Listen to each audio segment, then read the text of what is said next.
प्रधान जिला न्यायाधीश श्री मधुसूदन जी मिश्रा जी, हमारे इस कार्यक्रम की मुख्य अतिथि तत्कालीन प्रधान जिला न्यायाधीश एवं निदेशक मध्य प्रदेश न्यायिक अकादमी जबलपुर माननीय Shri Krishnamurthy Mishra ji, state bar council के सदस्यगण श्री जेपी मिश्रा जी, भदौरिया जी, शर्मा जी और शुक्ला जी, बार के अध्यक्ष हमारे अनुज जैसे श्री राजेश सक्सेना जी, यहाँ विराजमान सभी न्यायाधीशगण, न्यायाधीश दंडाधिकारीगण, अभिभाषक बंधुओं,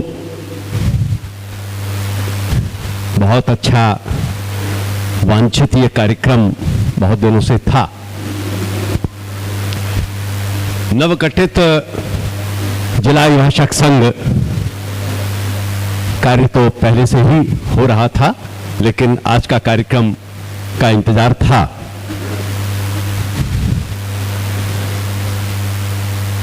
मैं कुछ अभिभाषक और न्याय के संदर्भ में कुछ शब्द बहुत संक्षिप्त में कहना चाहूंगा। हमारे अभिभाषक बंधुओं के लिए एक नियमित बार के अंदर बार में कुछ बीच बीच में कॉन्फ्रेंसेस होना चाहिए, और मेरा सुझाव है कि विभिन्न विधि के विषयों को लेकर के कम से कम एक माह में एक बार हम बैठें, एक विषय निर्धारित हो, उस पर कुछ चर्चाएं हो और मुख्य अतिथि के रूप में किस बारी बारी से न्यायाधीश महोदय को उसमें आहूत करें। हमारे यहाँ काफी जगह है, स्पेस है, और माननीय हमारे जिला न्यायाधीश महोदय इस बारे में भी बहुत उत्सुक हैं। समय समय पर ये बीच बीच में होते रहना चाहिए।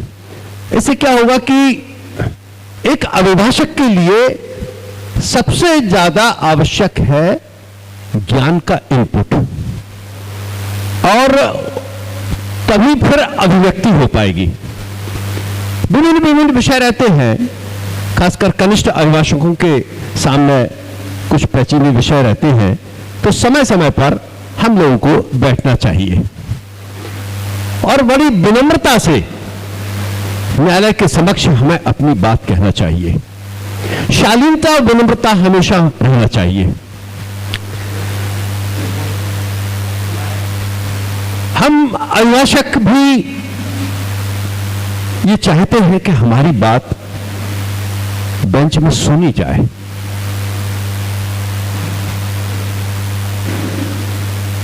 हां, हमको यदि ऐसा लगता है कि सामने सुनने के लिए तैयार नहीं है, तो फिर मन खिन्न हो जाता है। खासकर ये बात मैं यहां नहीं है, कलेक्टर साहब होते तो मैं उनके लिए विशेष रूप में कहता कि रेवेन्यू न्यायालय में वकील को मिस्टर खामोखा मान लिया गया है। वो नहीं होना चाहिए। यह वकीलों की पीड़ाएं मैं सुनता हूं बार में बैठ करके। तो वकील अपने मुवक्किल की तरफ से तैयार होकर आता है और इससे कोई अंतर नहीं पड़ता कि उससे रिलीफ मिले या ना मिले, लेकिन उससे इससे अंतर पड़ता है कि उससे शांतिपूर्वक एक बार सुन लिया जाए।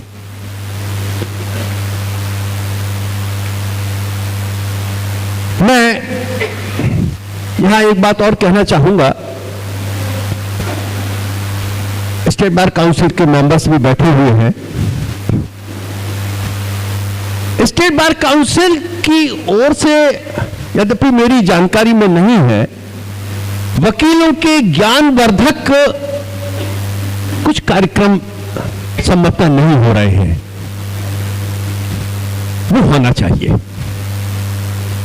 कोई मैगजीन निकलना चाहिए वकीलों के ज्ञान से संबंधित, न्याय से संबंधित, जिस तरह की एकेडमी से, जुडिशियल एकेडमी से आई थिंक सो, एक ज्योति नाम की मैगजीन निकलती है, लेकिन वो जुडिशियल ऑफिसर्स के लिए ही एकमात्र मिलती है,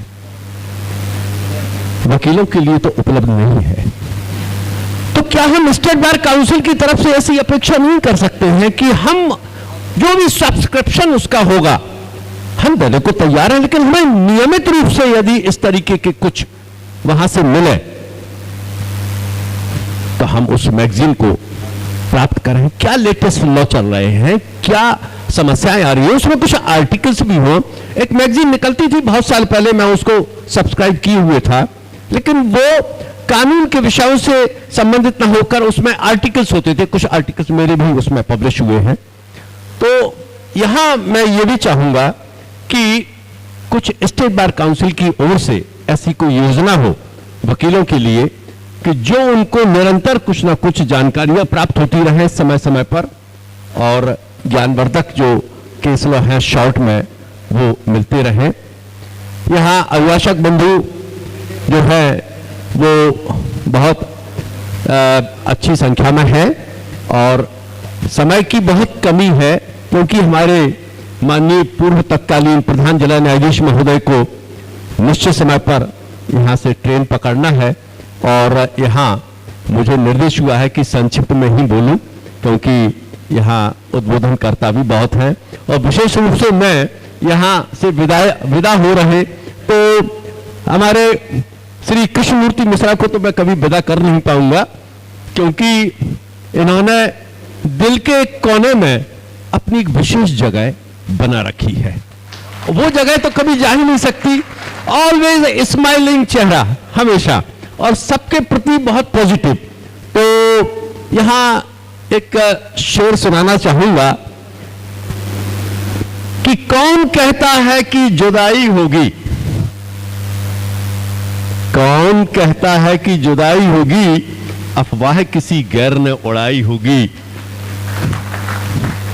शान से रहेंगे दिल में आपके, इतनी तो जगह बनाई होगी। धन्यवाद,